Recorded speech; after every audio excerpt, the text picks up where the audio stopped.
ആത്മഹത്യ ചെയ്ത കോൺഗ്രസ് നേതാവ് NM വിജയൻ ഈടുവെച്ച രേഖകൾ സുൽത്താൻ ബത്തേരി അർബൻ ബാങ്ക് കുടുംബത്തിന് കൈമാറി. വൈകിയാണെങ്കിലും കോൺഗ്രസ് വാക്കുപാലിച്ചുവെന്ന് വിജയന്റെ കുടുംബം പ്രതികരിച്ചു. ഉച്ചയ്ക്ക് 2:30 NM വിജയന്റെ കുടുംബം സുൽത്താൻ ബത്തേരി അർബൻ ബാങ്കിലെത്തിയത്. നടപടിക്രമങ്ങൾ പൂർത്തിയാക്കി ആധാരവും ബന്ധപ്പെട്ട രേഖകളും ബാങ്ക് മാനേജർ കുടുംബത്തിന് കൈമാറി. എഗ്രിമെന്റിൽ പറഞ്ഞ കാര്യം അവർ ചെയ്തു തന്നു. ഇനി ബാധ്യതകളുണ്ട്, അതിനി നമ്മൾ കൈ നിറച്ച് തീർക്കണം.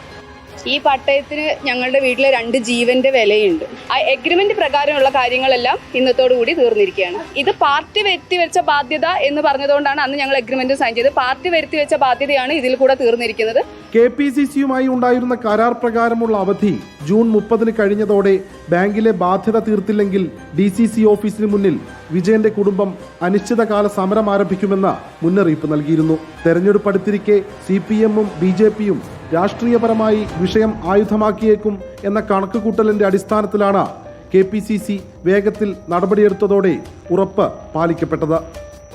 റിപ്പോർട്ടർ, വയനാട്.